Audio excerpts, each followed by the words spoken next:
রূপরেখা 31 দফা।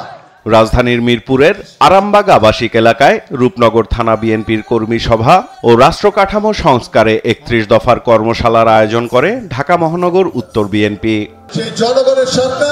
কর্মশালায় অংশ নিয়ে ঢাকা মহানগর উত্তর বিএনপির আহ্বায়ক আমিনুল হক বলেন, গণ অভ্যুত্থানে স্বৈরাচারের বিদায় হয়েছে, তাকে আর ফিরে আসতে দেয়া যাবে না।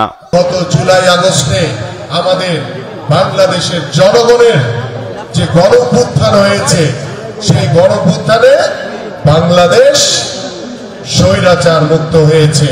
সেই স্বৈরাচার মুক্ত বাংলাদেশে আমরা আর কখনো কোনো স্বৈরাচার দেখতে চাই না।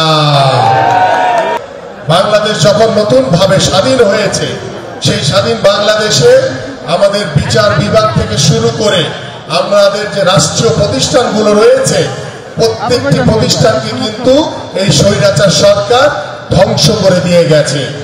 সেই ধ্বংসস্তূপ প্রতিষ্ঠানগুলোকে টেনে তোলার জন্য, পুনর্গঠন করার জন্য কিন্তু আমাদের এই 31 দফার কর্মসূচি দেওয়া হয়েছে।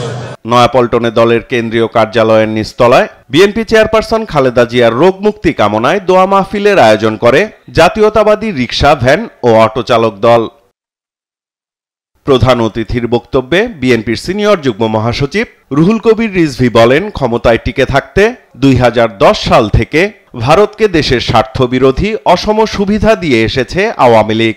শেখ হাসিনা 2010 সাল থেকে 2023 সাল পর্যন্ত যেভাবে ভারতকে আপনার যে সুবিধা দিয়েছে, সেই সুবিধার কারণে আপনার অসম যে কাজগুলো করেছে, আমাদের সার্বভৌমত্বকে দুর্বল করে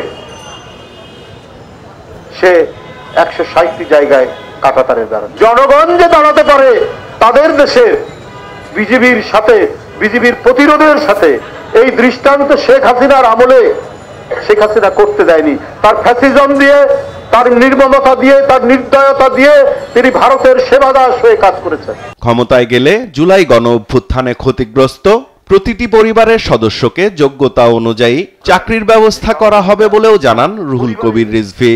ভরণ পোষণ কমপক্ষে আমরা বলেছি যে পরিবারে। সাইফুল রিপন, দেশ টিভি, ঢাকা।